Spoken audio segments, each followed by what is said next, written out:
السلام علیکم. Good to have you at Urdu audio books.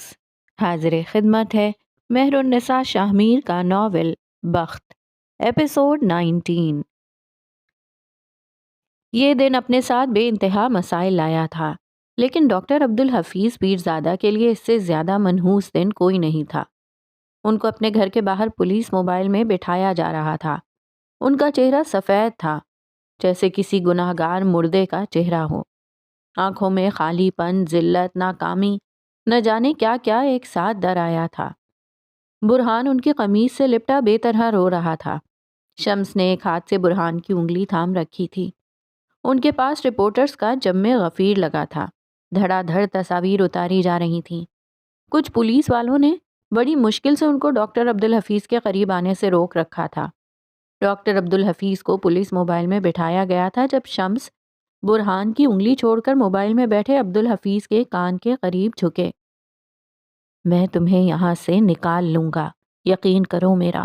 بس تم اپنی زبان مت کھولنا، ورنہ تم جانتے ہو تمہاری زبان میرا کچھ نہیں بگاڑ سکتی، لیکن تمہارا بیٹا، میں اس کا بہت کچھ بگاڑ سکتا ہوں. اس کے علاوہ میں تمہاری پاک بیوی کی قبر بھی جانتا ہوں. تم جانتے ہو نا آج کل قبر میں لیٹی عورتوں کو نکال کر ان کے ساتھ کیا ہو رہا ہے. یقیناً تم اپنی پاک سید بیوی کی لاش کی بے حرمتی نہیں ہونے دو گے، ہے نا؟ وہ کرخت چہرے کے ساتھ اس کے کانوں میں جیسے قطرہ قطرہ تیزاب انڈیل رہے تھے. عبدالحفیظ پیرزادہ کی آنکھوں میں یکدم تکلیف ابھری تھی. چہرے پہ ملال کا سایہ سا لہرایا تھا. انہوں نے شمس کے چہرے کو دیکھتے ہوئے بدقت کہنا شروع کیا تھا. میں 21 سال کا تھا جب میں نے اپنا گاؤں چھوڑا. میں اپنے باپ کا اکلوتا بیٹا تھا. انہوں نے 4 شادیاں کیں، لیکن نرینہ اولاد صرف میری ماں سے ہوئی، اور وہ بھی ایک واحد اولاد. شمس کے چہرے کے تاثرات بگڑے تھے. وہ برہمی سے ان کو جھڑکنے لگے جب عبدالحفیظ نے ان کا ہاتھ تھام لیا. میں اپنے خاندان کا واحد وارث تھا، گدی میری تھی، لیکن میں نے گاؤں چھوڑنے کا فیصلہ کر لیا. گدی یتیم ہونے لگی. میرا باپ پیرزادہ تھا. انہوں نے رو کر مجھ سے التجا کی کہ میں نہ جاؤں، میں گدی یتیم نہ کروں، میں اپنے مریدوں کو بے آسرا نہ کروں. میری اماں سائی نے اپنا دوپٹہ میرے قدموں میں رکھ دیا. میں نے اس دوپٹے کی لاج نہیں رکھی. میری بہنوں نے بین کیے، میں نے کان بند کر لیے. میں نے اپنی منکوہا سے اپنے ساتھ چلنے کو کہا، اس نے منع کر دیا. میں نے وہیں کھڑے کھڑے اس کو طلاق دے دی. پیروں کے خاندان میں پہلی طلاق تھی. میرا باپ جلال میں آ گیا. انہوں نے مجھے بد دعا دی، دونوں ہاتھ اٹھا کر بد دعا دی. انہوں نے کہا میں جہاں جا رہا ہوں وہاں خدا مجھے ایسی ذلت دے کہ میں سر نہ اٹھانے پاؤں. خدا مجھے ایسا غرق کرے کہ میری نسلیں روئیں. خدا مجھے وہاں مارے جہاں پانی بھی نہ ملے.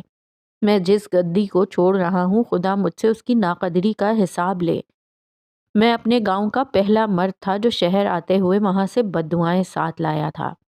کئی سال گزر گئے. میں یہاں آ گیا. گدی پہ میرے چچا کا بیٹا بیٹھا. اس کی ماں غیر ذات کی تھی.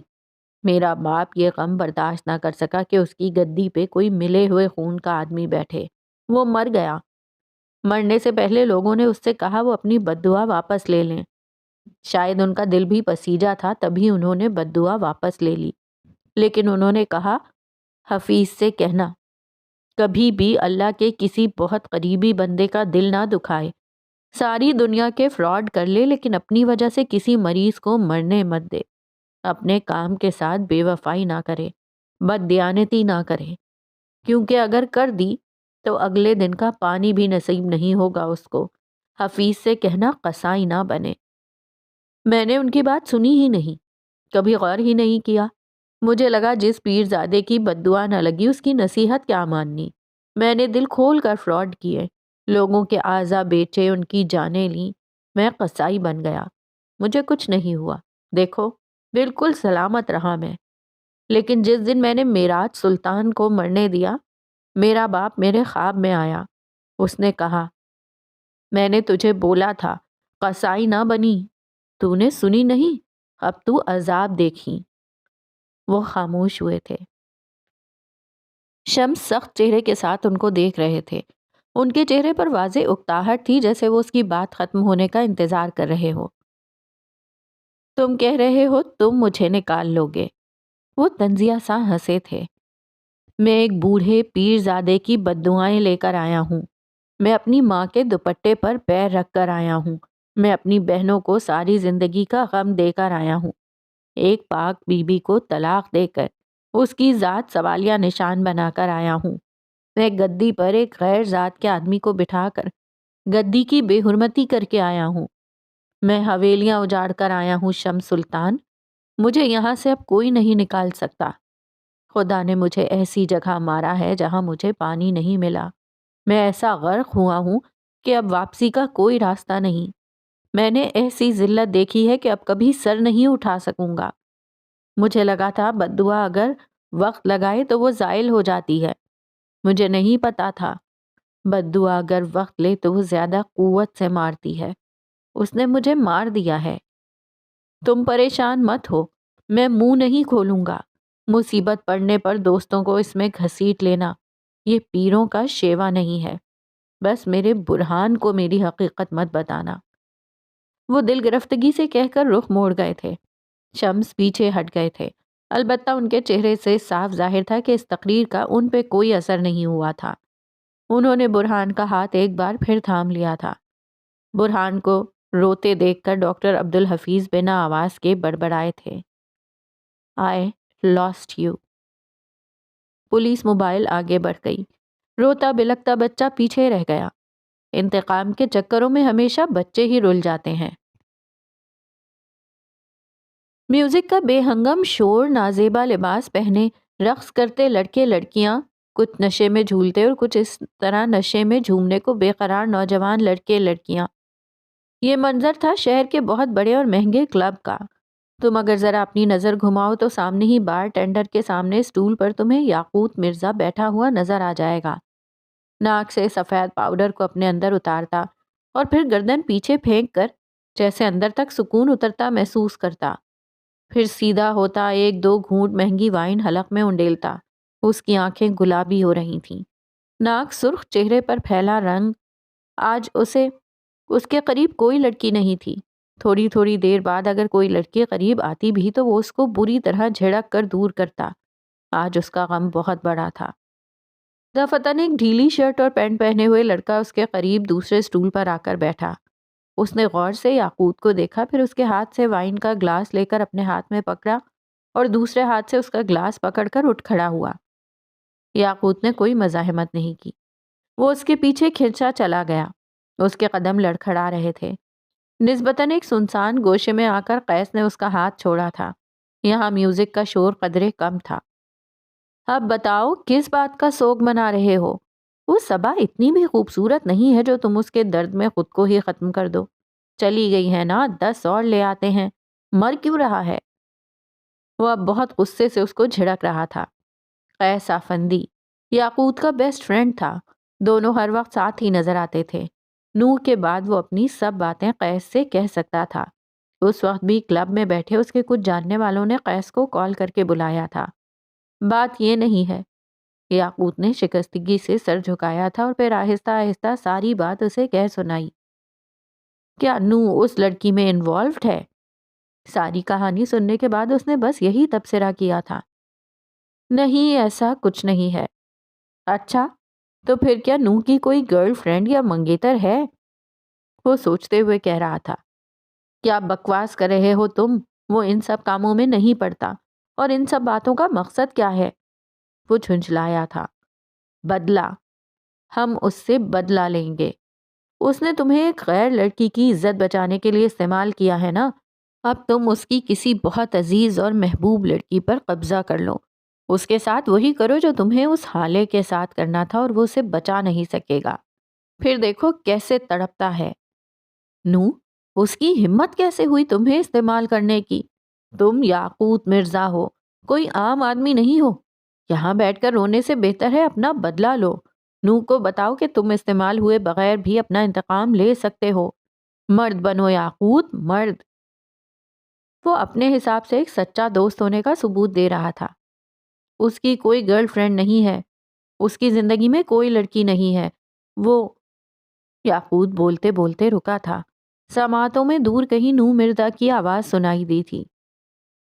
میری زندگی میں ایک ہی عورت ہے، نیرو. مجھے ہر لڑکی میں نیرو نظر آتی ہے.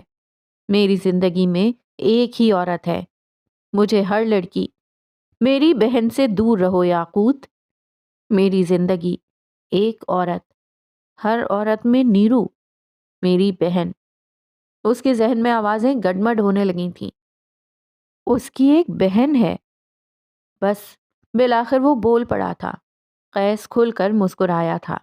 گریٹ، یہ تو بہت اچھا ہو گیا. اب پتہ چلے گا نوح کو میرے دوست کے ساتھ غداری کرنے کا کیا نتیجہ ہوتا ہے. جبکہ یاقوت کی آنکھوں میں بے چینی ابھری تھی. وہ معصوم ہے، اس کا کیا قصور؟ وہ بہت چھوٹی ہے. ہم کچھ اور سوچ لیتے ہیں لیکن وہ نہیں. اسی حالے کو کڈنیپ کر لیتے ہیں یا پھر. قیس نے اس کی بات بیچ میں کاٹ دی تھی. بس یاقوت، اب اور کچھ نہیں. وہ لڑکی اے ایس پی کے گھر میں ہے اور اب وہ تجھے اس کے سائے کو بھی چھونے نہیں دے گا. تو نے اگر واقعی مرد بننا ہے اور اپنا بدلہ لینا ہے تو چل میرے ساتھ، ورنہ باہر جا. وہ اسٹول اب بھی فارغ ہے، جا کر غم منا. جس لڑکی کو تو معصوم کہہ رہا ہے نا، وہی اس سارے فساد کی جڑ ہے. کیا نو نے اس کی وجہ سے تمہیں دھوکہ نہیں دیا؟ کیا اس کو پروٹیکٹ کرنے کے لیے اس نے اس لڑکی کو پروٹیکٹ نہیں کیا؟ پھر بھی اگر تو نامردوں کی طرح بیٹھے رہنا چاہتا ہے تو ٹھیک ہے، بیٹھا رہ. میں جا رہا ہوں یہاں سے. وہ غصے سے بولتا آگے بڑھا جب یاقوت نے گلابی پڑتی آنکھوں اور کانپتے ہاتھوں سے اس کا ہاتھ پکڑ لیا. نوح کی بربادی یاقوت مرزا کے ہاتھوں ہی لکھی ہے. آج میں اسے بتاؤں گا کہ اصل مرد کیسا ہوتا ہے. اس کی آنکھوں سے شعلے نکل رہے تھے. وہ انتقام کے لیے تیار تھا، یہ جانے بغیر کہ اس کے بعد وہ ساری زندگی اس ایک رات کے ہونے کو روئے گا. کچھ دیر بعد وہ دونوں اس بلڈنگ کے پارکنگ ایریا میں کھڑے تھے. یاقوت گاڑی سے باہر نکلا تھا. قیس اس کے ساتھ ہی دروازہ بند کرتا باہر آیا تھا. کیا میں بھی ساتھ آؤں؟ وہ آنکھ دباتے ہوئے پوچھ رہا تھا. جواب میں یاقوت نے اس کو گھور کر دیکھا تھا اور آگے بڑھ گیا تھا. تھوڑی دیر بعد وہ نوح کے اپارٹمنٹ کے دروازے کے سامنے کھڑا تھا. اس نے کی کارڈ لگایا لیکن شاید یاقوت لاک تبدیل کروا چکا تھا. ڈرگز اور شراب کی زیادتی کی وجہ سے اس سے کھڑے ہونا بھی مشکل لگ رہا تھا. اس نے اپنی جیبیں ٹٹول کر ایک موبائل باہر نکالا اور نرمین کو کال ملائی. ایک دو بار بیل جانے کے بعد کال اٹینڈ ہو گئی تھی. کیسی ہو پیاری کزن؟ میں تمہارے گھر کے دروازے پہ کھڑا ہوں. پلیز کھول دو یار، مجھ سے کھڑا نہیں ہوا جا رہا. وہ چھوٹتے ہی بولا تھا. اندر نرمین کی جان پر بن گئی. اس کی سبز آنکھوں میں یکدم خوشی اور خوف کے تاثرات امڈ آئے تھے. یاقوت کے آنے کی خوشی، نوح کو پتہ لگنے کا خوف. میں نہیں آ سکتی، بھائی نے کہا ہے آپ اب کبھی میرے لیے نہیں آئیں گے اور میں آپ کا انتظار نہ کروں. آپ پلیز چلے جائیں، میں دروازہ نہیں کھولوں گی. وہ یاسیت سے کہہ رہی تھی. لیکن دیکھو میں تو آ گیا ہوں نا، تمہارے لیے، ہمیشہ کے لیے. اگر تم نہیں آئیں تو میں ساری رات یہیں بیٹھا رہوں گا. اور ذرا آ کر دیکھو تو صحیح میرے ساتھ ہوا کیا ہے. میں کھڑا بھی نہیں ہو پا رہا. وہ اپنے لہجے میں مصنوعی سا دکھ پیدا کرتا کہہ رہا تھا. وہ بچپن سے ساتھ تھے. یاقوت اس کی کمزوری جانتا تھا. کیا آپ کو کہیں لگ گئی ہے؟ آپ ٹھیک تو ہیں؟ سبز آنکھوں والی لڑکی فکر مند ہو اٹھی تھی. وہ صوفے سے اٹھ کر دروازے کے قریب آ گئی تھی. اب ان دونوں کے بیچ میں بس یہ دروازہ ہی تھا. یاقوت اپنی چال کامیاب ہوتے دیکھ مسکرایا تھا. بہت بہت بری لگی ہے مجھے. تم ایک بار آ کر دیکھو نیرو، مجھے بہت تکلیف ہو رہی ہے. میرا دل زخمی ہو گیا ہے. اور بس وہ مہربان لڑکی اب مزید نہیں رک سکتی تھی. اس نے دروازہ کھول دیا تھا. گھر کا نہیں، اپنی اور یاقوت کی بربادی کا. دروازہ کھلتے ہی وہ فوراً سے پہلے اندر آیا تھا اور لاک لگایا تھا. یہ سب اتنی جلدی ہوا کہ نرمین کچھ سوچ سمجھ ہی نہ سکی. اب یاقوت اپنی سرخ ہوتی آنکھوں کے ساتھ اس کے سامنے کھڑا تھا. نرمین کا دل ڈوب کر ابھرا تھا. آپ نے کہا آپ کو لگی ہے، لیکن آپ تو ٹھیک ہیں. میرے دل پہ لگی ہے اور تمہارے بھائی نے ماری ہے.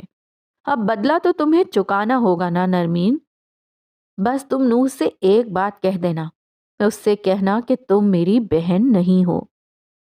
وہ دانت پہ دانت جمائے سرد سی سرگوشی کر رہا تھا. اس کے منہ سے بدبو آ رہی تھی.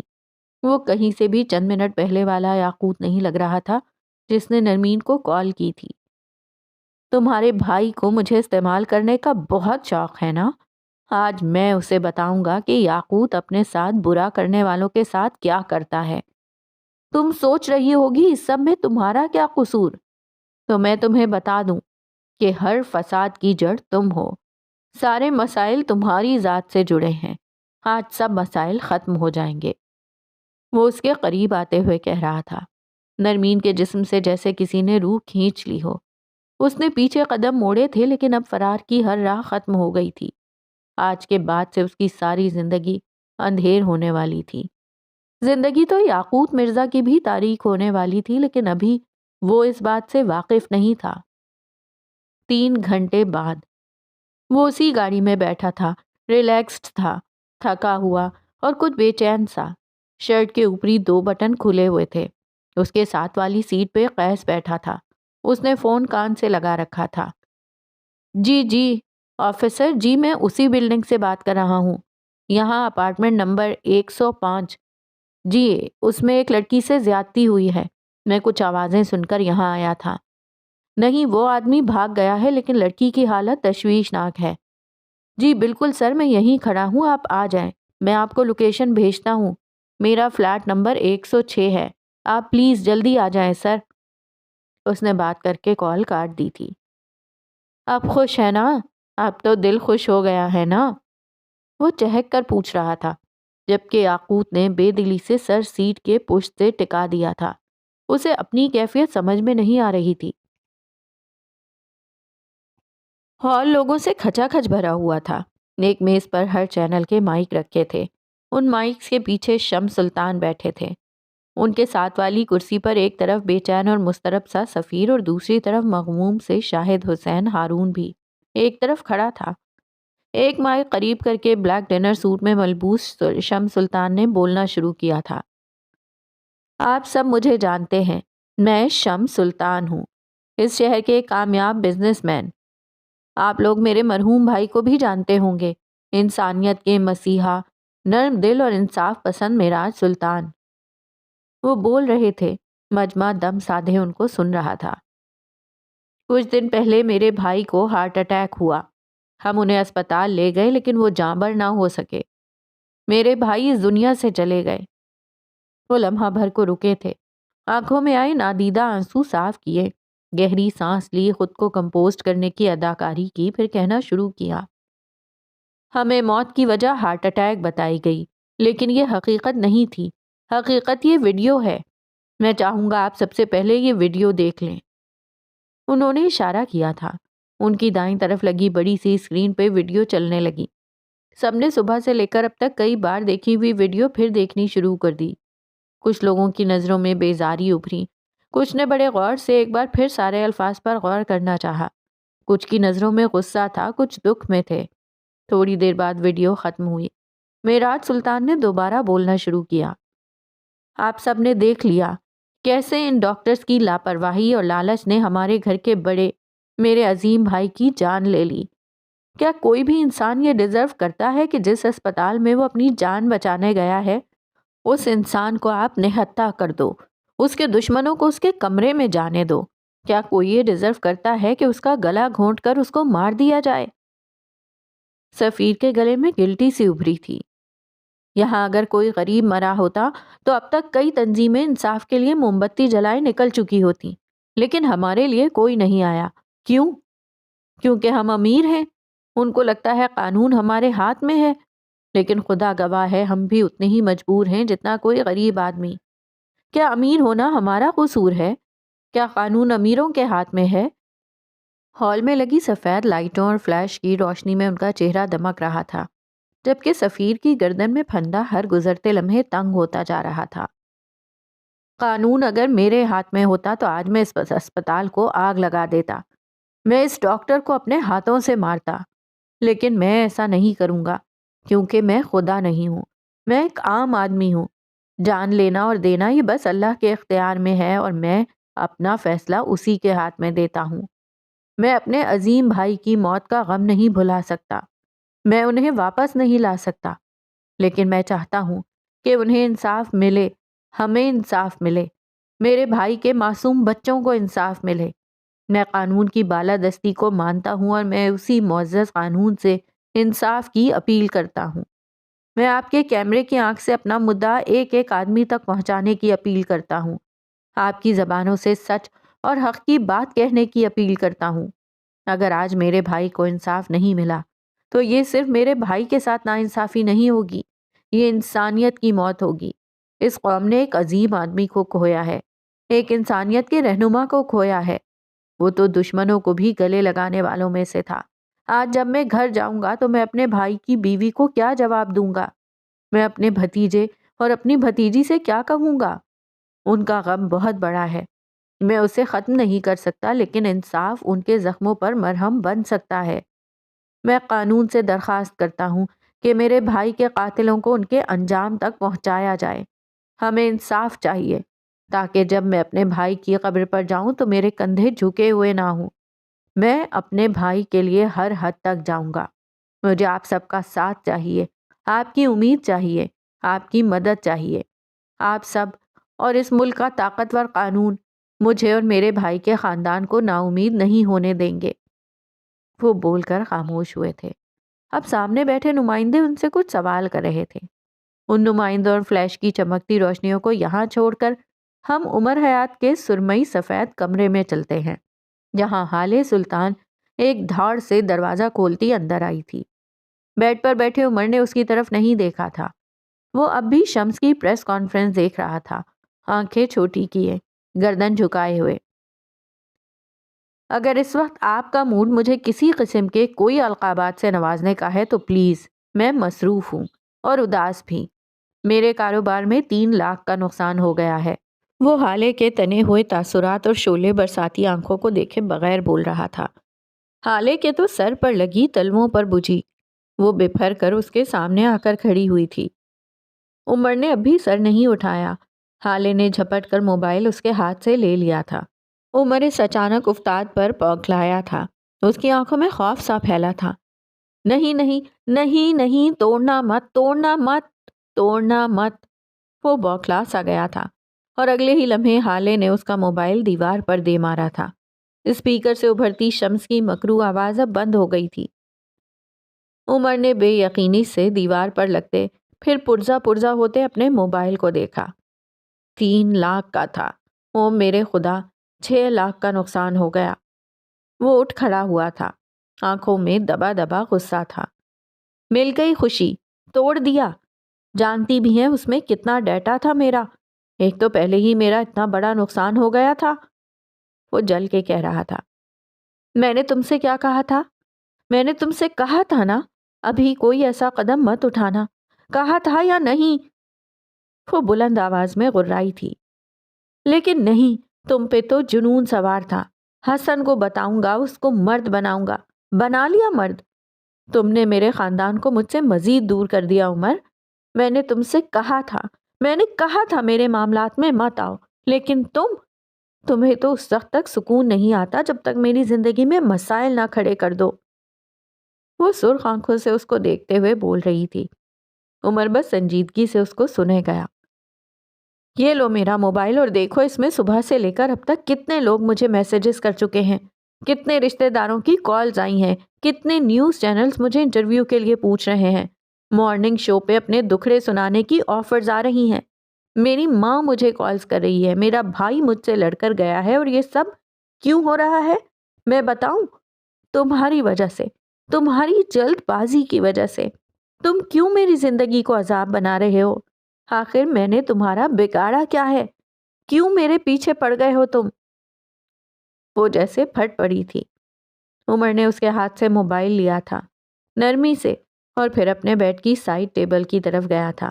موبائل کا جیکٹ کھولا، سم نکالی اور اس کی جگہ اپنے دراز سے ایک دوسری سم ڈال دی، جیکٹ بند کیا اور انہی چھوٹے قدموں سے چلتا اس کے قریب آیا، اس کے بھنچے ہوئے ہونٹوں اور تنے ہوئے تاثرات کی پرواہ کیے بغیر۔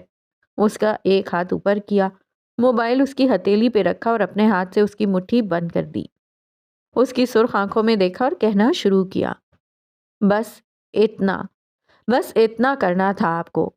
لوگ آپ کو تنگ نہیں کریں گے، کوئی آپ کو انٹرویو کے لیے کال نہیں کرے گا، کوئی مارننگ شو آپ کی کہانی نہیں بیچے گا۔ اپنے لیے آپ نے خود کھڑا ہونا ہوتا ہے۔ ٹاکسک لوگوں کو اگنور نہیں کرتے، ان کو اپنی زندگی سے کک آؤٹ کرتے ہیں۔ حالے یہ ایسے لوگ ہوتے ہیں جو سانس کی نالی میں پھنس جانے والا نوالا ہوتے ہیں، پانی پی کے اس نوالے کو پیٹ کے دوزخ میں بھیج دیں، ورنہ یہ رکتا ہوا سانس ہمیشہ کے لیے رک جائے گا۔ یہ جو لوگ آپ کو کالز کر رہے ہیں، میسج پہ میسج کر رہے ہیں، یہ آپ کے ساتھ مخلصی نہیں دکھا رہے، ان کو آپ کا زوال دیکھنا ہے، ان کو میراث سلطان کے بچوں کو ٹوٹتے ہوئے دیکھنا ہے۔ یہ وہ لوگ ہیں جو آپ کو رلا کر آپ کو دلاسا دینا چاہتے ہیں، آپ پہ رحم کھانا چاہتے ہیں، دیکھنا چاہتے ہیں کہ کیا ہے میراث سلطان کے بچوں کی کمزوری۔ یہ آپ کے سگے نہیں ہیں، یہ پھنسا ہوا نوالا ہیں۔ پانی پئیں اور انہیں نگل لیں۔ ان کی کڑوی کسیلی باتیں، ان کے ترحم بھرے جملے، ان کی معنی خیز مسکراہٹ، طنزیہ جملے، سب نگل لیں۔ دنیا کا سب سے بڑا ڈریگن بن جائیں۔ یہ لوگ میری وجہ سے نہیں آئے، ان کو آنا تھا، آج نہیں تو کل انہوں نے سوال کرنے تھے۔ غلطی ان کی نہیں ہے، آپ کی ہے۔ آپ نے خود کو تیار کرنا تھا جیسے کہ میں تیار ہوں۔ حالے نے تعجب سے اس کو دیکھا تھا۔ میں تیار ہوں حالے، کیونکہ اب سب لوگ مجھ سے پوچھیں گے کہ جب میں نے آپ کو اغوا کیا ہے تو کیا پتا آپ کے باپ کے قتل میں بھی میں شامل ہوں۔ سوال مجھ سے بھی ہوں گے، لیکن میں لوگوں کے منہ بند کرنا جانتا ہوں۔ آپ بھی جان لیں، لوگوں کو اپنی کمزوری بتا رہی ہیں تو ان کی کمزوری اپنی نظر میں رکھیں۔ آپ کا بھائی، آپ کی اماں، وہ آپ کا خاندان ہے، کبھی نہ کبھی جڑ جائے گا۔ اس وقت اپنی فکر کریں، خود کو سنبھالیں۔ وہ نرمی سے کہہ رہا تھا، میں تم سے نفرت کرتی ہوں۔ تم نے جو کچھ میرے ساتھ کیا ہے میں تمہیں کبھی بھی اس کے لیے معاف نہیں کروں گی عمر۔ وہ اس کی آنکھوں میں دیکھتے ہوئے بولی تھی، پتہ ہے میرا دل کیا چاہتا ہے؟ میرا دل چاہتا ہے میں تمہارا گلا دبا دوں۔ میرا دل چاہتا ہے میں وقت میں پیچھے جاؤں، وہاں اس رات اس سڑک پہ تمہیں مرنے دوں۔ وہ ہذیانی سی ہو گئی تھی۔ آس پاس متلاشی نظروں سے دیکھتی وہ اس کے ڈریسنگ ٹیبل کے قریب رکی تھی۔ دل کرتا ہے تمہیں بھی وہی تکلیف دوں جس سے میں گزر رہی ہوں۔ اب اس نے ڈریسنگ سے پرفیوم کی ایک شیشی اٹھائی تھی اور پوری طاقت سے زمین پر دے ماری تھی۔ کاش میں نے آخری وقت پہ بابا کے ساتھ وعدہ نہ کیا ہوتا، کاش میں نے ان سے تمہارے ساتھ رہنے کا وعدہ نہ کیا ہوتا۔ 2 شیشیاں اور اٹھا کر نیچے پھینکی تھیں۔ عمر لب بھیجے خاموشی سے اس کو دیکھتا رہا۔ حلق میں پھنسا ہوا نوالا وہ لوگ نہیں، تم ہو عمر، تم۔ کاش تم کبھی میری زندگی میں نہ آئے ہوتے، کاش تم کبھی بابا سے نہ ملے ہوتے، کاش میں نے اس دن تم سے نکاح نہ کیا ہوتا۔ وہ بولتی جاتی اور ڈریسنگ پر پڑا سامان زمین پر پھینکتی جاتی۔ تم کہتے ہو میرا خاندان جڑ جائے گا؟ اس نے ایک اور شیشی اٹھائی تھی۔ عمر کا سانس اٹک گیا۔ وہ فوراً تیزی سے اس کو پکار اٹھا تھا، اسے مت پھینکیے گا، یہ مجھے میری اماں نے دیا ہے، پلیز۔ اس سے پہلے وہ اس شیشی کو پھینکتی اس کا ہاتھ ہوا میں معلق رہ گیا۔ وہ چند لمحے سخت نظروں سے اس کو دیکھتی رہی، قدم بڑھائے، اس کے قریب آ کر رکی، اس کی آنکھوں میں دیکھا اور پھر اپنی پوری قوت سے اس شیشی کو عمر کے پیروں کے قریب زمین پر دے مارا۔ شیشی کرچی کرچی ہو گئی تھی۔ کچھ کانچ حالے کے پیروں پر لگا تھا، کچھ عمر کے۔ کمرے میں یکدم خوشبو سی پھیل گئی تھی۔ پہلے والے سارے پرفیومز کی خوشبو اس کے مقابلے میں کچھ بھی نہیں تھی۔ سارا کمرہ معطر ہو گیا تھا۔ عمر کا دل اس شیشی کے ساتھ ہی ٹوٹا تھا۔ میرا خاندان اس طرح ٹوٹ گیا ہے جیسے یہ شیشی۔ تم اس کو نہیں جوڑ سکتے نا، کیونکہ اگر جوڑو گے تو ہاتھ زخمی ہوں گے لیکن ہاتھ میں کچھ نہیں آئے گا۔ اس طرح میں اپنا خاندان جوڑوں گی تو میری روح زخمی ہوگی لیکن ہاتھ کچھ نہیں آئے گا۔ وہ گلابی ہوتی آنکھوں سے کہہ رہی تھی۔ اس کے لہجے میں دکھ تھا، تکلیف تھی۔ یہ خوشبو محسوس کر رہے ہو نا؟ میرے اور میرے خاندان کے درمیان بدگمانی بھی اسی خوشبو کی طرح پھیل گئی ہے۔ کیا تم اس خوشبو کو پھیلنے سے روک سکتے ہو؟ نہیں نا؟ اسی طرح میں بدگمانی کو پھیلنے سے نہیں روک سکتی۔ اپنی محبوب چیزوں کو کھونے کا غم تم بھی محسوس کرو عمر، تمہیں بھی پتہ چلے خاندان کیا ہے، وہ ٹوٹے تو تکلیف کیسی ہوتی ہے۔ وہ تنفر سے کہہ رہی تھی، آنسو ابل ابل کر باہر نکل رہے تھے۔ وہ اس کے بولنے کی پرواہ کیے بغیر نیچے بیٹھ گیا تھا۔ ہالے کے پیر کی اوپر والی جلد پر ایک دو شیشے کے ٹکڑے لگے تھے۔ اس نے ایک ٹکڑا نکالنا چاہا۔ ہالے نے اپنا پیر کھینچنا چاہا۔ عمر حیات نے گرفت سخت کر دی۔ چھوڑو مجھے، وہ غرائی تھی۔ مجھے تکلیف دے کر مرہم رکھو گے تو کیا میرا دل تم سے صاف ہو جائے گا؟ ایسا نہیں ہوگا عمر۔ وہ زور زور سے روتے ہوئے بول رہی تھی، ساتھ ایک بار پھر پیر پرے کرنا چاہا۔ خاموشی سے کھڑی رہیں ورنہ بہت برا پیش آؤں گا، اس نے بیٹھے بیٹھے دھمکی دی تھی۔ ایک ٹکڑا نکلا تھا، اس کے ساتھ ذرا سا خون نکلا تھا۔ میں نے تمہیں خون دیا تھا، میں نے تمہاری جان بچائی تھی، لیکن تم نے میرے ساتھ کیا کیا؟ وہ مغموم سی کہے جا رہی تھی۔ وہ اب بھی جھکا ہوا اس کے پیر سے شیشے کا آخری ٹکڑا نکال رہا تھا۔ اس بار ذرا زیادہ خون نکلا تھا۔ ہالے کے لبوں سے بے اختیار س کی آواز نکلی تھی۔ وہ اٹھ کھڑا ہوا تھا۔ ہالے کے عین سامنے اس کی آنکھیں سپاٹ تھیں۔ میری اماں اور میرے درمیان بہت فاصلے ہیں، وہ ٹھہر ٹھہر کر لفظ جوڑ جوڑ کر بول رہا تھا۔ ایسے فاصلے جنہیں ہم چاہ کر بھی ختم نہیں کر سکتے۔ ہم دونوں کو جوڑنے کے لیے ایک آدمی تھا اور چند چیزیں۔ وہ رکا تھا، پھر بولنا شروع کیا۔ آدمی مر گیا، میں نے اس کو مارنے والوں کے ساتھ کیا کیا آپ آج دیکھ چکی ہوں گی۔ میں چیزیں توڑنے والوں کے ساتھ کیا کروں گا یہ مجھے بتانے کی ضرورت نہیں ہے۔ آپ کی اس حرکت نے میرا دماغ بری طرح گھما دیا ہے۔ اس سے پہلے کہ میں آپ کو کوئی سخت لفظ کہوں، یہاں سے چلی جائیں۔ وہ چبا چبا کر سرد سی سرگوشی میں کہہ رہا تھا۔ ہالے کو پہلی دفعہ اس سے خوف محسوس ہوا، لیکن بظاہر گردن کڑائے رکھی۔ میں ڈرتی نہیں ہوں تم سے، دھمکیاں ان کو دینا جن کو تم سے خوف آتا ہو، وہ لٹ مار انداز میں بولی تھی۔ عمر نے سمجھنے والے انداز میں سر ہلایا تھا۔ نہیں، آپ نہیں ڈرتی، میں ڈرتا ہوں اپنے قہر سے، اپنے الٹے دماغ سے ڈرتا ہوں۔ آپ کی جگہ کوئی اور ہوتا تو میں اسے اس وقت تک بتا چکا ہوتا کہ میری محبوب چیزیں توڑنے کا انجام کیا ہوتا ہے۔ اصل میں مسئلہ ہی یہی ہے کہ میں آپ کو کچھ کہہ نہیں سکتا، اس لیے بہتر ہوگا اس وقت یہاں سے جائیں۔ اور ہاں، بات اگر خون دینے کی ہے تو کبھی کسی زمانے کسی وقت میں نے بھی آپ کو خون دیا ہے، کب کہاں کیوں یہ پتہ لگا لیں۔ اس نے ہالے کا ہاتھ پکڑا تھا، اس کے لمس میں سختی نہیں تھی۔ آگے جا کر اس کو دروازے کے باہر کیا۔ اب کم از کم صبح تک میرے سامنے مت آئیے گا، میرا دماغ گھوما ہوا ہے، کہہ کر دروازہ اس کے منہ پر بند کر دیا۔ ہالے پیر پٹک کر رہ گئی تھی، اس کے کان تک سرخ ہو گئے تھے۔ دور کہیں اس کا دل اسے ملامت کر رہا تھا جس کو اس نے تھپک کر سلا دیا تھا۔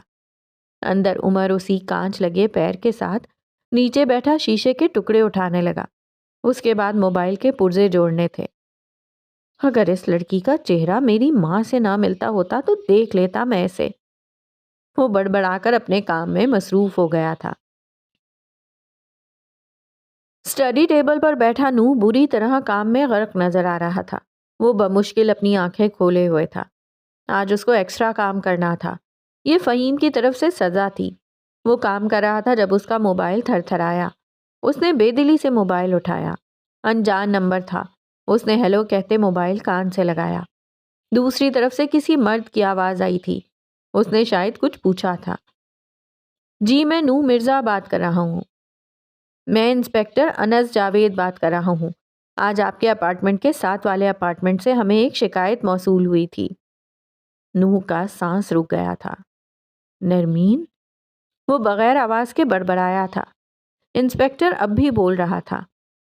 جب ہم وہاں پہنچے تو ہمیں آپ کی بہن کافی تشویشناک حالت میں ملی۔ ہمیں بہت افسوس کے ساتھ کہنا پڑ رہا ہے کہ آپ کی بہن کے ساتھ زیادتی ہوئی ہے۔ نوح کو لگا تھا جیسے وہ مر گیا ہو۔ ایسی تکلیف کسی مرنے والے کو ہی ہوتی ہوگی۔ اس کا سر بے اختیار نفی میں ہلا تھا۔ ہم انہیں اسپتال لے کر آئے ہیں، میں آپ کو باقی ڈیٹیلز بھیج دیتا ہوں، آپ جلد از جلد پہنچ جائیں۔ آپ کی بہن کی حالت بہت خراب ہے۔ اس نے پروفیشنل انداز میں کہہ کر کال کاٹ دی تھی، جبکہ وہ ابھی تک نفی میں سر ہلا رہا تھا۔ آنکھیں گلابی پڑ رہی تھیں، گلا خشک ہو رہا تھا، دل رک رک کر چل رہا تھا۔ آنکھوں کے سامنے اندھیرا چھانے لگا تھا۔ اس نے بمشکل اپنی کانپتی انگلیوں سے نمبر ملایا اور فون کان سے لگایا۔ ہیلو جواد، نیرو کہاں ہے؟ یہ پولیس والا کیا بکواس کر رہا ہے؟ اس نے ہکلاتے ہوئے بمشکل سوال کیا تھا۔ مقابل رونے لگا تھا۔ وہ اس بلڈنگ کا چوکیدار تھا۔ نو بھائی، وہ سچ کہہ رہے ہیں۔ میں شرمندگی کے مارے آپ کو فون نہیں کر سکا۔ باجی کی حالت بہت خراب ہے، آپ اسپتال چلے جاؤ بس۔ وہ روتے ہوئے کہہ رہا تھا۔ نو کے لیے اگلا سانس لینا بھی مشکل تھا۔ اس نے دھیرے دھیرے اپنی ٹانگوں سے جان نکلتی محسوس کی، بلکہ اس کے سارے جسم سے ہی جان نکل گئی تھی۔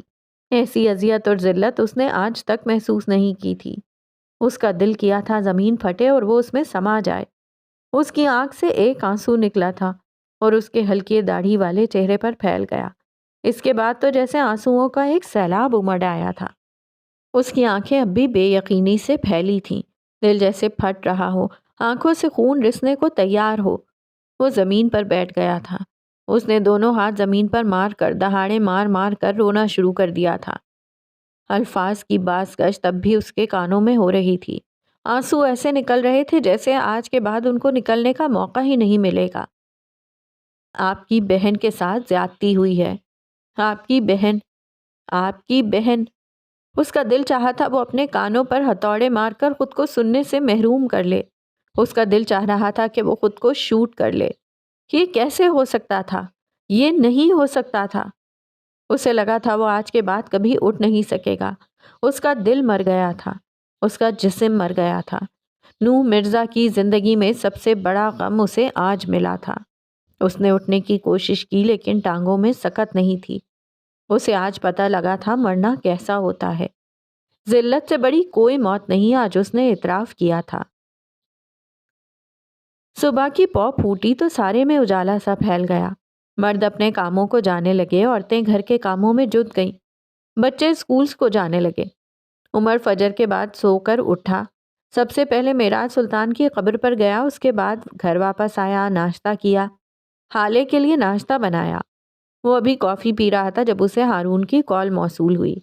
وہ اسے لینے آ چکا تھا۔ عمر گھر سے باہر نکل آیا۔ اس نے بٹنوں والی سیاہ شرٹ کے ساتھ سیاہ ہی پینٹ پہن رکھی تھی۔ ہلکی بڑھی ہوئی شیو میں وہ کافی اچھا اور فریش لگ رہا تھا۔ اس کے برعکس ہارون رف سے حلیے میں تھا اور وہ شدید پریشان لگتا تھا۔ تھوڑی دیر بعد وہ دونوں ایک چھوٹے سے کیفے میں نسبتاً ایک کونے والی میز پر ایک دوسرے کے سامنے بیٹھے تھے۔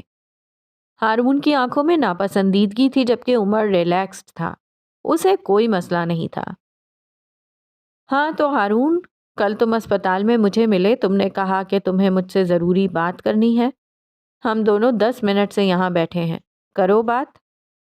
وہ اس کے چہرے کو غور سے دیکھتا عام سے لہجے میں کہہ رہا تھا۔ حالے کیسی ہے؟ ہارون نے یاسیت سے سوال کیا۔ عمر نے کندھے اچکائے تھے۔ میں کسی غیر مرد سے اپنی بیوی کی بات کرنا پسند نہیں کرتا۔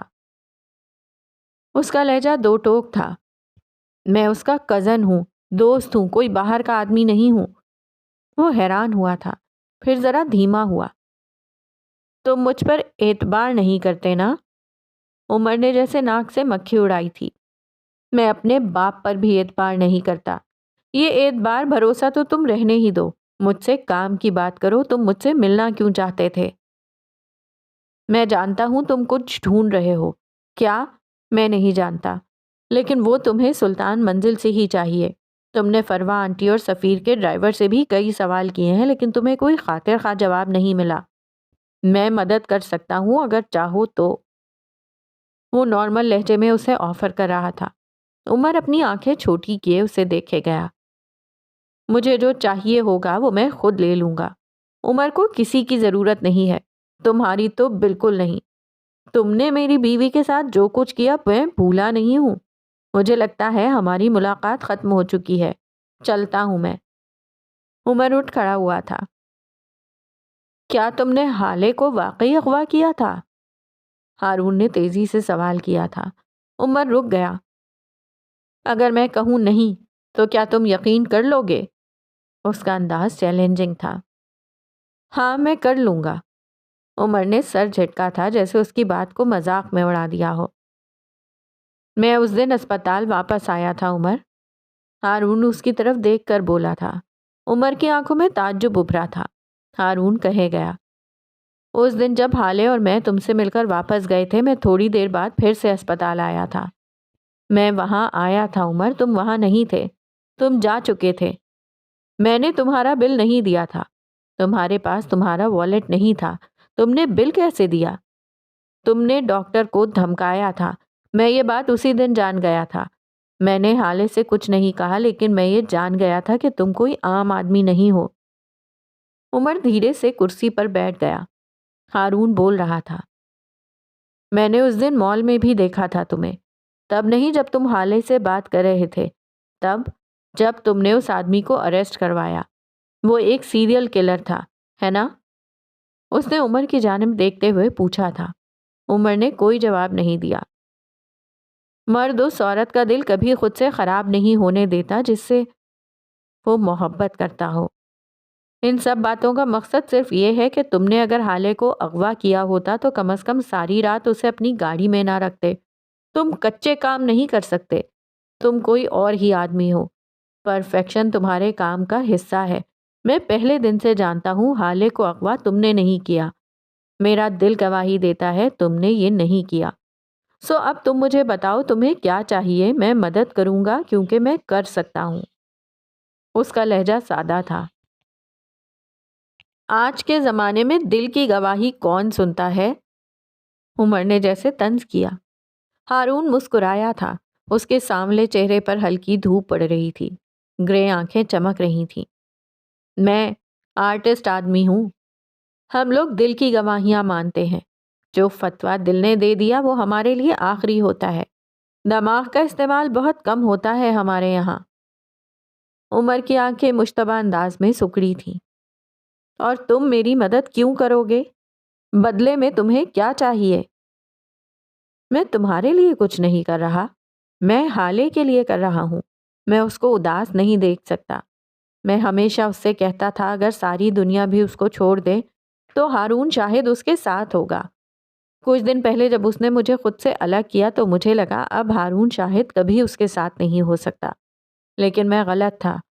اب مجھے سمجھ آ گئی ہے، میرا مقصد حالے کی خوشی ہے، حالے کی مدد ہے، اور اس کے لیے ہارون شاہد کو حالے سلطان کے پہلو میں کھڑا ہونے کی ضرورت نہیں ہے۔ میں دنیا کے آخری کونے میں کھڑے ہو کر بھی اس کے لیے سب کر سکتا ہوں۔ وہ مجھے اپنے ساتھ رکھے یا نہ رکھے، میں تو اس کے ساتھ ہوں، ہمیشہ۔ ساتھ کھڑے صرف جسم ہوتے ہیں، جو دور رہ کر بھی آپ کا سوچے اس کا دل آپ سے جڑا ہوتا ہے۔ ہم دوست ہیں، کبھی نہ کبھی کسی نہ کسی اچھے وقت میں ہم ٹھیک ہو جائیں گے، لیکن میں اس کی مصیبت اور غم میں اس کے ساتھ نہ رہا تو ساری زندگی اس سے نظر نہیں ملا سکوں گا۔ مجھے اس کے سامنے نظر اٹھانے جیسا چھوڑ دو۔ مجھے بتاؤ تم کیا ڈھونڈ رہے ہو؟ آخر میں وہ جیسے بے بسی سے بولا تھا۔ عمر حیات نے کندھے اچکائے تھے، میز پر ذرا آگے کو ہوا، آواز مدھم کر لی اور کہنا شروع کیا۔ سلطان منزل سے کوئی حالے کے اغوا میں شامل ہے۔ پہلے مجھے لگا یہ سب مسز شمس نے کیا ہے، لیکن وہ پچھلے 1 مہینے سے ایسی کسی جگہ نہیں گئی جو مشکوک ہو یا جہاں مجھے ان پر شک ہو۔ ان کی کال ریکارڈنگ، ان کی سم کا ڈیٹا سب نکلوایا ہے میں نے، کوئی فائدہ نہیں ہوا۔ وہ سوائے چند کٹی پارٹیز اور 1-2 ریسٹورنٹس کے علاوہ کہیں نہیں گئی۔ اس کے علاوہ میں نے پورے 1 مہینے ان سے ملنے والے لوگوں کو چیک کیا ہے، کوئی ایسا آدمی نہیں ہے جس پر شک کیا جا سکے۔ میں نے سفیر کے ڈرائیور سے بھی اسی لیے پوچھ گچھ کی کہ شاید انہوں نے اپنی نہیں سفیر کی گاڑی استعمال کی ہو، یا پھر شاید گھر کے کسی۔ 1 منٹ۔ ہارون جو غور سے اس کی بات سن رہا تھا اچانک اس کی بات کاٹتے ہوئے بولا تھا، تم نے کہا شاید انہوں نے کسی اور کی گاڑی استعمال کی ہو، یہی کہا نا؟ حالے کی شادی سے 10 دن پہلے انہوں نے مجھ سے میری گاڑی مانگی تھی، میرا ڈرائیور بھی۔ عمر ایک جھٹکے سے سیدھا ہوا تھا۔ تمہارا ڈرائیور؟ وہ کہاں ہے؟ مجھے اس سے ملواؤ۔ وہ ضرور مسز شمس کو کسی ایسی جگہ لے گیا ہوگا جہاں سے مجھے ثبوت مل سکیں۔ میرا شک درست تھا۔ وہ بولتے بولتے رکا تھا۔ ہارون اب بھی بے چین سا تھا۔ عمر نے اس کو غور سے دیکھا تھا۔ کیا کچھ اور بھی ہے؟ کچھ ایسا جو تم مجھ سے چھپا رہے ہو؟ ہارون نے تھوک نگلا تھا۔ اسی دن انہوں نے مجھ سے میری ایک پرانی سم بھی مانگی تھی، میں نے دے دی تھی۔ میں پریشان تھا، کچھ سوچے سمجھے بغیر میں نے بس دے دی۔ مجھے لگتا ہے تمہیں اس سم سے بھی کچھ مل جائے گا۔ میں نے یہ جان کر نہیں کیا، مجھے نہیں پتا تھا فروا آنٹی اتنا گر سکتی ہیں۔ وہ شرمندگی سے کہہ رہا تھا، جبکہ عمر کو جیسے فرق ہی نہ پڑا ہو۔ مجھے اپنا نمبر دو، سم کا بھی اس کی ساری ڈیٹیلز نکلواتا ہوں، کچھ اور ہے تو بھی مجھے بتاؤ۔ ہارون متعجب ہوا۔ تم مجھے جج نہیں کرو گے؟ کیا تم مجھے ملامت نہیں کرو گے؟ میری بے وقوفی کی وجہ سے اتنا سب ہو گیا، کیا تم مجھے کچھ نہیں کہو گے؟ عمر نے گہری سانس لی تھی۔ میں لوگوں کو جج نہیں کیا کرتا۔ اس طرح لوگ آدھی بات کرتے ہیں اور آدھی دل میں رکھ لیتے ہیں۔ دل میں رکھی باتیں سلو پوائزن ہوتی ہیں، آہستہ آہستہ انسان کا دل مار دیتی ہیں، اور میں قاتل نہیں بننا چاہتا۔ وہ بول کر خاموش ہوا تو ہارون نے عجیب نظروں سے اس کو دیکھا۔ کیا حالے اور تم الگ ہو جاؤ گے؟ اس کے لہجے میں کچھ تھا کہ عمر بے اختیار اسے دیکھے گیا۔ یہ لڑکا سفیر جیسا نہیں تھا، یہ الگ تھا، بہت الگ۔ اس کے لہجے میں مخلصی تھی۔ میں انہیں کبھی خود سے الگ نہیں ہونے دوں گا۔ میں ہمیشہ یہی چاہوں گا کہ وہ میرے ساتھ رہیں، چاہے جن حالات میں صحیح ہمارا نکاح ہو گیا ہے، میں اسے نبھانے کی پوری کوشش کروں گا۔ وہ ہلکے لہجے میں کہتا اٹھ کھڑا ہوا تھا۔ کیا تم مجھے اپنے ڈرائیور سے نہیں ملوا رہے؟ ہارون کو بیٹھے دیکھ اس نے سوال کیا تھا۔ وہ فوراً اٹھا تھا اور اب وہ دونوں باہر جا رہے تھے۔ سیاہ آنکھیں چمک رہی تھیں، سرمئی آنکھوں میں اداسی تھی۔ سلطان منزل کی صبح اداس اور مغموم سی تھی۔ یوسف سلطان کو گھر لایا جا چکا تھا۔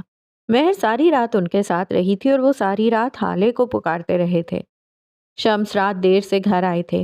ان کا ارادہ فروا سے بات کرنے کا تھا، لیکن وہ سو چکی تھی۔ اس وقت وہ اپنے کمرے کے باتھ روم سے فریش ہو کر باہر نکل رہی تھی۔ بوٹاکس اور سرجریز کا مارا ہوا بوڑھا چہرہ بغیر میک اپ کے مکروہ سا لگ رہا تھا۔ بھوری آنکھیں خوابیدہ سی تھیں، جیسے نیند پوری نہ ہوئی ہو۔ البتہ سامنے بیڈ پر بیٹھے شمس کو دیکھ کر ایسا نہیں لگتا تھا۔ وہ چاقو چوبند تھے، بال نفاست سے پیچھے کو جمائے، سوٹ میں ملبوس۔ وہ آفس جانے کو تیار لگتے تھے۔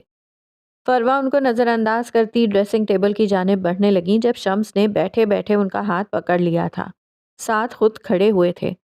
تمہید وہ کبھی باندھتے نہیں تھے تو سیدھا مدعے پر آئے۔ تم نے فہیم مرزا کے ساتھ مل کر حالے کو اغوا کروایا؟ میں صرف ہاں یا نہ میں جواب پوچھوں گا، بولو ہاں یا نہ۔ وہ سنجیدہ لہجے میں پوچھ رہے تھے۔ فروا نے اطمینان سے ان کو دیکھا تھا۔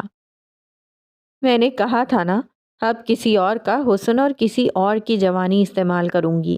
میں نے کہا تھا نا، میں سلطانز کی کمر توڑ دوں گی، تمہارے بھرم توڑ دوں گی۔ میں نے تمہیں پہلے ہی بتا دیا تھا شمس، اب تمہیں مجھ سے کوئی گلہ نہیں ہونا چاہیے۔ وہ کہہ کر جانے لگیں جب شمس کا بھاری ہاتھ اٹھا تھا اور چٹاخ کی آواز پورے کمرے میں گونجی تھی۔ فروا منہ کے بل بیڈ پہ جا گری تھی۔ ذلیل عورت، تمہاری جرت کیسے ہوئی کہ تم میری پاک دامن بھتیجی پر بہتان لگاؤ؟ تم انتقام کے چکر میں اتنی جنونی بن گئی، تمہیں شرم نہیں آئی؟ تم ایسا کیسے کر سکتی ہو؟ لعنت ہو تم پہ ملعون عورت، لعنت ہو تم پہ، خدا کی لعنت ہو، سارے جہان کی لعنت ہو تم پہ۔ وہ بلند آواز میں ان کو گالیاں بکتے ہوئے چلا رہے تھے۔ فروا چند لمحے تو اسی طرح شوق کے عالم میں چہرے پر ہاتھ رکھ کے پڑی رہیں، اور پھر اگلے ہی لمحے وہ ایک زخمی ناگن کی طرح پھنکارتی ہوئی اٹھی تھیں۔ شمس جو ان کے سامنے ہی کھڑے تھے، فروا نے پوری قوت سے شمس کے چہرے پر ویسا ہی تھپڑ دے مارا تھا جیسا تھوڑی دیر پہلے ان کو پڑا تھا۔ مارے شوق کے شمس کی آنکھیں پھٹی کی پھٹی رہ گئیں۔ چند لمحہ قبل گالیاں بکتی ان کی زبان مفلوج ہو گئی تھی۔ گو کہ ان کے تھپڑ میں شمس کے ہاتھ جیسا بھاری پن اور شدت نہیں تھی، لیکن مرد کے 4 تھپڑ کے مقابلے میں عورت کی طرف سے پڑنے والا ایک تھپڑ زیادہ زور سے لگتا ہے۔ تمہیں کیا لگتا ہے میں کوئی اٹھائی گیر ہوں، کوئی گری پڑی ہوں جس پہ تم ہاتھ اٹھاؤ گے، چیخو گے، چلاؤ گے؟ وہ زخمی شیرنی کی طرح سرخ ہوتی آنکھوں سے غرا رہی تھیں۔ فروا بیگ ہوں میں ملکہ ہوں، تو مجھ پہ ہاتھ اٹھاؤ گے، مجھے گالیاں دو گے، میں ہاتھ کاٹ دوں گی، زبان کھینچ لوں گی۔ ان کی آواز بلند ہوتی جا رہی تھی۔ میں ذلیل ہوں تو تم کیا ہو؟ کیا تم وہی نہیں ہو جس نے اپنے بھائی کو قتل کیا؟ شمس کے چہرے کا رنگ بدلا تھا۔ تمہاری اوقات کیا ہے شمس؟ اگر آج میں نہ ہوتی، اگر میرے بنائے ہوئے جھول نہ ہوتے تو کیا آج ہیون تمہیں مل پاتا؟ اگر اس دن میں تمہیں اسپتال نہ بھیجتی تو کیا آج تم سلطان ہوتے؟ تمہیں سلطان میں نے بنایا ہے شمس، اور تم مجھ پر ہاتھ اٹھاؤ گے؟ شمس کا چہرہ سفید پڑ رہا تھا۔ فروا اب بھی ان کے گرد چکر کاٹتی غرا رہی تھی۔ میں نے شمس، میرے عظیم دماغ نے ہمیشہ کی طرح تمہیں بچایا، تمہیں ایک سلطنت دی، تمہارا امپائر دیا، اور تم مجھ پہ ہاتھ اٹھاؤ گے؟ بھولو مت کہ ہیون کے اصلی کاغذات اب بھی میرے پاس ہیں، تمہارے پاس جعلی سائن ہے۔ شمس تمہیں چاہیے کہ میرے قہر سے ڈرو۔ اگر میں تمہیں عرش پر بٹھا سکتی ہوں تو اگلے ہی لمحے تمہیں فرش پر بھی پھینک سکتی ہوں۔ وہ شمس کی اہانت سے سرخ چہرے کو نظر انداز کیے بولے جا رہی تھیں۔ مجھ سے ڈرو شمس، میں اگر محبت میں تمہیں تخت پہ بٹھا سکتی ہوں تو نفرت میں تمہارے ساتھ کیا کر سکتی ہوں یہ مجھے بتانے کی ضرورت نہیں ہے۔ کیا تم نے نہیں دیکھا اس نگین کی کاربن کاپی کا انجام؟ وہ خود کو شہزادی کہتی تھی، میں نے اسے کنیز سے بھی بدتر بنا دیا۔ وہ ڈیزائنر ویئر پہنتی تھی، آج مانگے ہوئے کپڑے پہنتی ہے، بڑے بڑے ریسٹورنٹس میں کھانا کھاتی تھی، آج اس کے پاس 2 وقت کی روٹی کے لیے پیسے نہیں ہیں۔ دنیا کے بہترین ڈائمنڈز اپنے گلے اور انگلیوں میں پہنتی تھی، آج وہی ہیرے جواہرات بیچنے کی نوبت آ گئی ہے۔ اسے محبتوں پہ ناز تھا نا، میں نے کیسے اس سے ہر رشتہ چھین لیا۔ آج وہ اکیلی ہے، خالی ہاتھ ہے۔ وہ لڑکا عمر بہت جلد وہ بھی اسے چھوڑ دے گا، کیونکہ حال سلطان کا بخت اب میرے ہاتھ میں ہے، اس کی قسمت کی خدا میں ہوں۔ تم دیکھنا شمس، وہ ایک دن سڑکوں پر بھیک مانگے گی اور اسے کوئی بھیک دینے والا بھی نہیں ہوگا۔ اگر تم چاہتے ہو تمہارے ساتھ وہ سب نہ ہو جو اس کے ساتھ ہوا ہے تو آئندہ اپنی اوقات میں رہنا۔ وہ نخوت سے کہتی الماری کی جانب بڑھ گئی تھیں۔ پیچھے سے شمس نے خود کو کہتے سنا، اس کا بخت بلند ہے فروا، وہ پارس پتھر ہے، مٹی کو سونا کرتی ہے۔ تم سب کچھ کر سکتی ہو، اس کا بخت نہیں چھین سکتی۔ تم نے اس سے جو محبتیں چھین لیں وہ عارضی تھیں، تبھی اس کے ساتھ ٹھہر نہیں سکیں۔ جو محبت اسے اب مل رہی ہے وہ دائمی ہے۔ وہ جب تک یہاں تھی شہزادی تھی، اب ملکہ ہے۔ اگر وہ سمجھے تو۔ وہ رک رک کر کہہ رہے تھے، فروا بھویں بھیچیں ان کو سنے گئیں۔ وہ لڑکا اسے کبھی نہیں چھوڑے گا۔ تم نے مجھے تو اپنے ہاتھ سے سلطان بنایا ہے نا؟ شروع سے سلطان رہے ہیں بھائی۔ انہوں نے اپنی بیٹی کے لیے جس شخص کو چنا ہے، سوچو وہ کیا ہوگا۔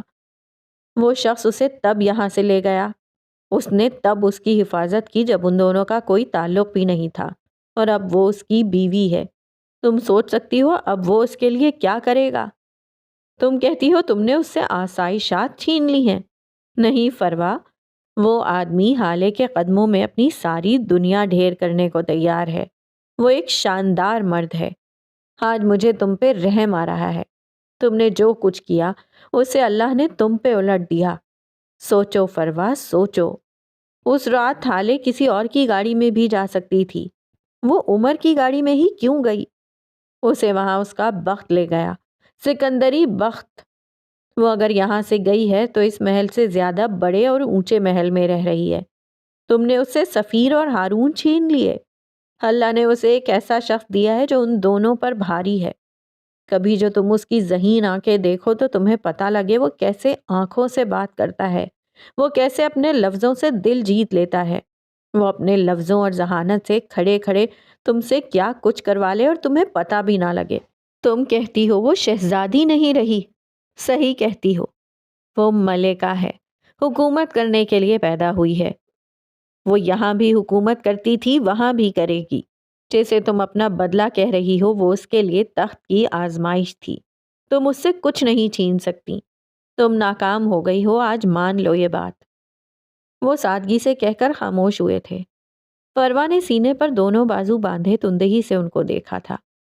بہت محبت جاگ رہی ہے آج تو۔ کیا ہیون اس کے حوالے کرنے کا ارادہ کر لیا ہے؟ جاؤ ان کے قدموں میں گر جاؤ، ان سے کہو کہ تم نے ان کے باپ کا قتل کیا ہے، لیکن اب تم شرمندہ ہو اور اب سب کچھ فکس کرنا چاہتے ہو۔ تم انہیں یہ نقلی پیپرز دے رہے ہو یا میں اصلی پیپرز دے آؤں؟ بتاؤ کیا کرنا ہے؟ شمس چند لمحے ان کو دیکھتے رہے اور پھر بولنا شروع کیا۔ میں نے اپنے دل سے حالے کے لیے نفرت ختم کی ہے، طاقت اور سلطنت کی لالچ نہیں۔ ہیون کل بھی میرا تھا اور آج بھی۔ اور ایک بات اور، میں اپنے بھائی کو مار کر شرمندہ نہیں ہوں، وہ یہی ڈیزرو کرتے تھے۔ وہ یہ کہتے باہر نکل گئے تھے۔ پیچھے فروا پیچو تاب کھاتی رہ گئیں۔ اس عمر حیات کا کچھ کرنا ہوگا۔ باہر جاتے شمس اور الماری کے قریب کھڑی فروا کو یہیں چھوڑ کر کیا تم معراج سلطان کے قتل والے دن میں واپس جانا چاہو گے؟ یہ وہ وقت ہے جب عمر حالے کو اپنے ساتھ لے کر نکلا تھا۔ شمس باہر ہونے والے سارے ہنگامے پر لعنت بھیجتے اندر اپنے کمرے میں آ گئے تھے۔ فروا ان کے پیچھے ہی آئی تھی۔ اب وہ دونوں ایک دوسرے کے بالکل سامنے کھڑے تھے۔ ان دونوں کی کافی دیر سے ایک ہی بحث چل رہی تھی اور اب شمس تنگ آ گئے تھے۔ فروا میں نے کہا نا یہ مناسب وقت نہیں ہے، میں اس وقت ہیون کی بات نہیں کر سکتا۔ کیا تمہارا دماغ چل گیا ہے؟ بھائی مر رہے ہیں اور میں وہاں جا کر کاروبار کی بات کروں؟ تم سیدھا یہ کیوں نہیں کہتی کہ میں ان کا گلا دبا دوں؟ وہ سخت جھنجھلائے ہوئے لگ رہے تھے۔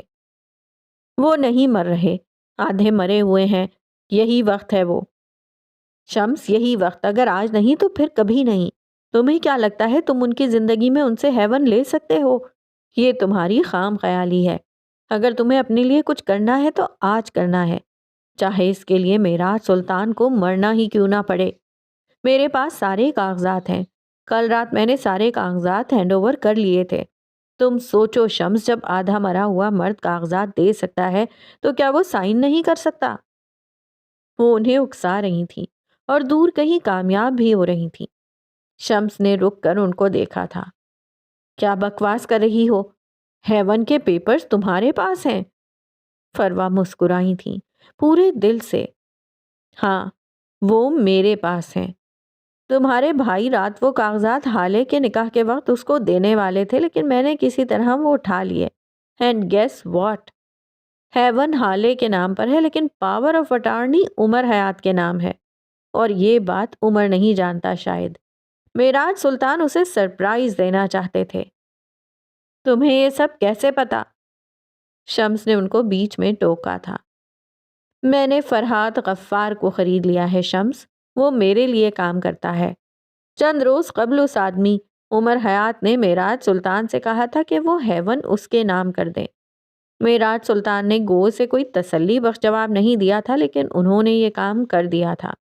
اس لڑکے کے تیور دیکھ کر آج تو میں ڈر ہی گئی، لیکن شکر ہے کہ وہ اب تک ان کاغذات کے بارے میں نہیں جانتا۔ شمس اب بھی متذبذب تھے۔ لیکن میں کیا کر سکتا ہوں؟ کیا پوری دنیا کو پاگل بنا سکتا ہوں؟ جب لوگ مجھ سے پوچھیں گے کہ میرے بھائی نے مجھے ہیون کیوں دیا تو میں کیا کہوں گا؟ اور وہ عمر، تمہیں لگتا ہے وہ مجھ سے سوال نہیں کرے گا؟ وہ کوئی عام آدمی نہیں ہے، اسے کنونس کرنے کو مجھے ثبوت چاہیے ہوں گے۔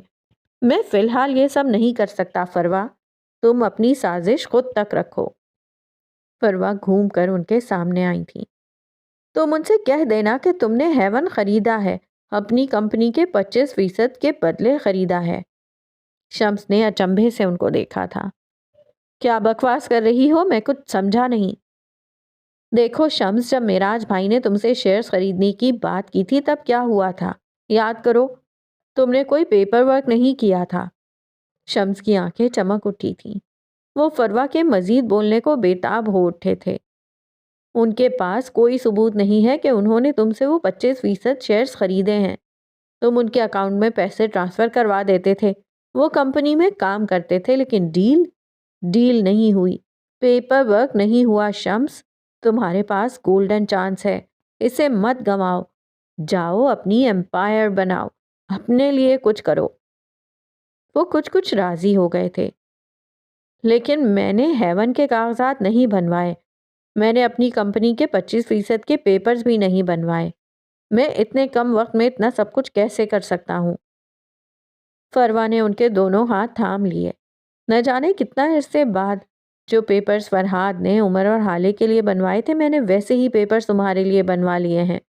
تم میرا عشق ہو شمس، میں نے تمہارے لیے سب کچھ کر لیا ہے، سارے کاغذات بنوا لیے ہیں، بس ایک دستخط اور تم سلطان بن جاؤ گے، تمہاری سلطنت ہوگی، تم حکومت کرو گے، تمہارے پاس وہ سب ہوگا جس کا تم نے کبھی خواب دیکھا تھا۔ جب تک تمہارے ساتھ فروا ہے تمہیں کسی چیز کا خوف نہیں ہونا چاہیے۔ وہ ایسے مان سے کہہ رہی تھی کہ لمحے بھر کو شمس، وہ ہوٹل کا کمرہ اور اپنی نفرت سب بھول گئے۔ کچھ دیر قبل جو نیم رضامند تھے اب مکمل تیاری کے ساتھ جا رہے تھے اپنے دل کو مارنے، ہمیشہ کے لیے۔ موجودہ دن، فروا اپنے موبائل پر کسی سے بات کر رہی تھی، چہرے پر ہلکی سی فکر مندی تھی اور ہلکا سا حسد بھی۔ مجھے اس کی ساری ڈیٹیلز چاہیے، مجھے بتاؤ وہ عمر حیات کون ہے، کہاں سے آیا ہے اور اس کا فیملی بیک گراؤنڈ کیا ہے۔ مجھے اس کے بارے میں ایک ایک بات بتاؤ فرحاد، اس کی کمزوری، اس کی طاقت، سب۔ اس کا برا وقت اب آ چکا ہے۔ آگے سے کچھ کہا گیا تھا۔ فروا نے بے دلی سے کال کاٹ دی تھی۔ اب وہ یہاں سے وہاں چکر لگا رہی تھیں، ساتھ بڑبڑاتی جاتی تھیں۔ نہیں نہیں، یہ وہ نہیں ہو سکتا، یہ نگین کا بیٹا نہیں ہو سکتا۔ میں نے اس دن اس عورت کو خالی ہاتھ بھیج دیا تھا، میں نے اسے دکھا دیا تھا کہ یہاں نگین کے بیٹے کی کوئی جگہ نہیں، پھر کیسے آ سکتا ہے وہ؟ لیکن اس کی آنکھیں کیوں ہیں ایسی؟ نہیں، یہ بس میرے دماغ کا فطور ہے، وہ نہیں آ سکتا۔ بالآخر وہ تھک کر بیٹھ گئی تھیں، اس بات سے انجان کہ جس آدمی کے لیے وہ خود کو برا وقت کہہ رہی ہیں وہ اصل میں ان کا برا وقت ہے۔